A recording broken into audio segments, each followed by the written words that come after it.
So as I was just saying, I had that lovely lunch after meeting Abby, and like this whole trip is about the people you meet and the conversations that you have. And as I was sitting down having lunch, this fantastic gentleman was sitting down next to me, just getting to introduce yourself. What was your name again, sir? So I'm James. Okay, yeah. I'm one of the clergy at the cathedral. My job title is Chancellor, which is one of those very grand Church of England sounding titles that no one quite knows what it means. What I do say is I have nothing to do with the money, which is probably very Right, good. so you got an a slightly easier, less stress-free job. Yeah. It's I'm the brilliant. storyteller, so it's my job to kind of tell the Okay. story of faith and of this amazing building. Excellent, and you're right, it's such an amazing building, and obviously I'm going to show all the viewers a bit later on around.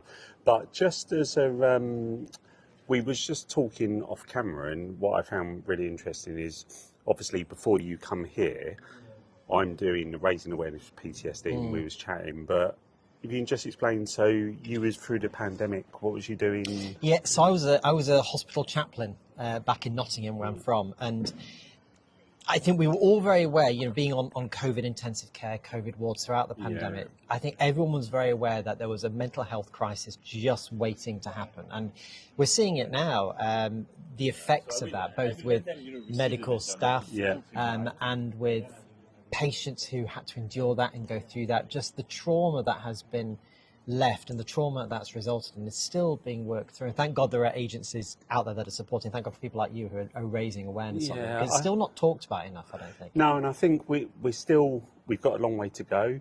We're a lot better, but it's what I found on my journey is there's so many more people that either haven't got the right places to tap into help. They're suffering in silence, or supporting people that are going through it. And the other thing that stood out is all age groups. So we just typically think of middle-aged men or women, or and especially sometimes we think more males than females. But yeah, it's and I think actually, well, on that, linking to the pandemic, the amount of young people whose childhoods were kind of shortened or compressed or denied because of having to study online, not have that social encounter. There is trauma that's still being worked through from that. And I'm not convinced we'll see what that looks like for a good few years to come. Won't. Yeah, and that's, it's nice that we're moving in the right direction.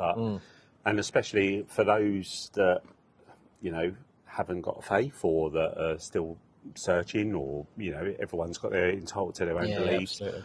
I've definitely found, and I know we spoke about it on my journey, it wasn't planned in the sense of, yes, I knew I was going in 31 days, but I didn't know, who I was going to meet and was it.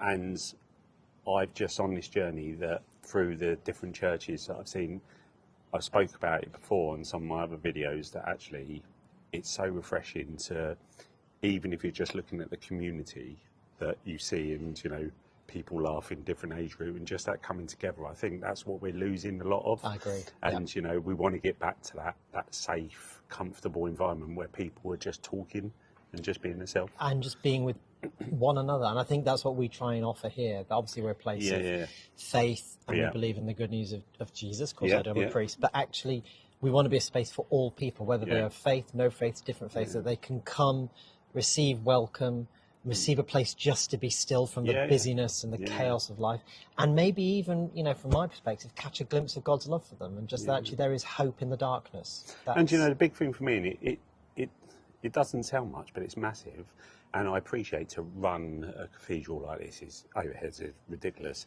but even having to come in and you're not charged to come in, it's just an open door, and that's, I don't know what you view, but that's so rare now, especially in big cities.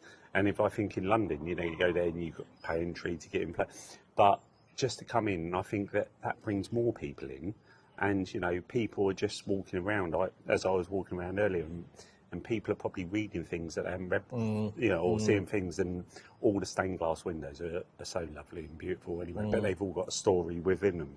So it's when you're looking close at them. And I think the whole point of this building is, when we get kids in for school visits, I often talk about the Pirates of the Caribbean films. And if you remember in some of them, on one of the ghost ships, the pirates become part of the ship over years. And I kind of feel these places are a bit like that actually the people who've worked on them, the stories, the tears, the laughter, laughter, the prayers, they've been soaked into the building. So you when you're in, you sense that you're part of a wider narrative, a human narrative, a divine narrative, but there's something bigger than you. And I think that can be really comforting if you're coming in a place of being lost, that actually you're not as alone as you might feel.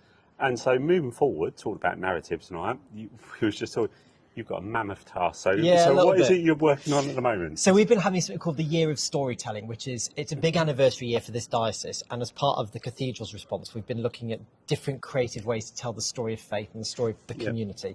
We've done 3 plays, a big nativity play, a big passion play, and the final is a big, what's called a mystery play, which is basically the whole Bible put on stage.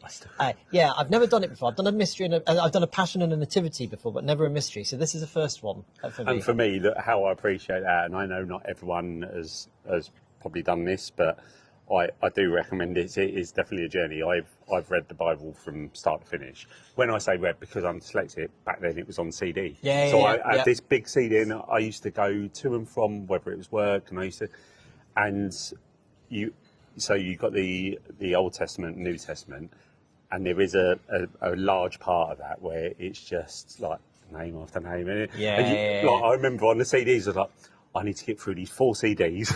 I mean, I suppose there are parts of the Bible that you just have to force yourself to endure. I'm not going to lie, that there are some tricky bits. So when you said you're putting it into, how long's the play? Well, it's our first rehearsal tonight, but I'm reckoning it'll be about 2 hours or so. That blows my mind. I've had to be careful about which bits I choose. I mean, my hope is that throughout it, people who come and see it will know that God remains faithful. God is always present. And I have to say, I have to give a public thank you to the legend that is Sir David Suchet, who has very graciously and kindly lent his voice for the voice of God. I mean, what a task that is. Yeah, I mean, amazing man, amazing performance. So if nothing else, then we've got the voice of David Suchet. Yeah, and I think from my view, everyone, when they like narrative of voice of God, Morgan Freeman always comes to mind. That soothing sort of, always. Well, David is very. I was going to say he's the English Morgan Freeman. That's not quite what I mean, but he's got that. He's got this wonderful power, but warmth and love as well. And actually, if God sounds like David, then I'll be all right with that. And you know what? And I think that is such a nice way of introducing the Bible to people, because one of my other things I saw I can't remember the name of it, but it was a hardback book, but it was basically the whole Bible, but in comic form. And I've got one of those. And I think they used to use it for the youths and stuff. But even as an adult, looking at that, it was such a fun, interesting way of so when you've got things like doing this play within 2 hours, yes, you might get people going, well, they've missed this chunk or they haven't done that, but actually what you're getting is the overall narrative of that journey. That's the key thing. And actually, you're never going to be able to do the whole thing justice, but it's about... Well, it'd be boring, wouldn't it? Well, exactly. Some of the Book of Numbers might be a bit tricky, or Leviticus, but I think if I can just introduce people to the story and they go away thinking, do you know what, that's quite interesting, I might go and look deeper, then they'll have done my job. And the thing, and this is how, everything happens for a reason, we're actually doing the same thing here, because you're trying to introduce a fresh way of bringing people to faith or the Bible, or just understanding that. And my journey is just trying to be that voice for people that are in silence. And so actually the thing that we've got in common, we're both doing the greater good and the greater cause. It's actually about storytelling. Because that's how we learn it. We're meant to tell stories. We learn through stories, and it's about telling our stories, listening to other people's stories, and just receiving the wider stories that are at work. And that's what I think is what we're all about. But I won't keep you any longer, so I know that you're really busy. But I suppose just to close this down, from your perspective, it doesn't have to be anything to do with PTSD or anything. What would be a nice way, I suppose, that I could take with me on my journey of something that you could say, really? Well, it's quite interesting. So here, one of the reasons Hereford Cathedral is famous is because we've got the Mappa Mundi, which is cloth of the world. It's a narrative map of how people saw the world in the ancient times. Okay. And at the top of it is God. And it's a reminder that whatever journey we're on, whatever destination we go, wherever we come from, at the end and at the beginning and through it is God. And God's love will never, ever leave. So whatever people are going through, whether you're going through highs, lows, joys, fears, God is there, and I pray that you will have a sense of him being with you in your journey and in the journeys of the people you encounter over these next few days. That's brilliant. But I can't ask for anything more, Sergio. Bless you, man. But really, And you, really go thank well. you for taking the time. So I know you're busy, but all of the team here have been amazing from the second that I walked through the door. You know, just as a Joe Blogs coming in as a visitor, and yes, I'm in my gear, but it was that one, and this is the whole journey about. I want us as a society not to go from A to B. It's about saying good morning, saying good afternoon, and starting those conversations. Yeah. Because the whole of this, how I met you, how I met Abby, was me just respecting where I was and not just filming and just going, I'm going to ask permission. If I hadn't have done that, I wouldn't have. The journey is what's important. Yeah. But thank you very much Bless anyway. you. No, it's good to see you. I really hope I don't hope. I know it's going to go well. That plays fantastic. God willing. Well, if you want to come and see it, you'd be very welcome. Lovely. Brilliant. Thank Bless you. you.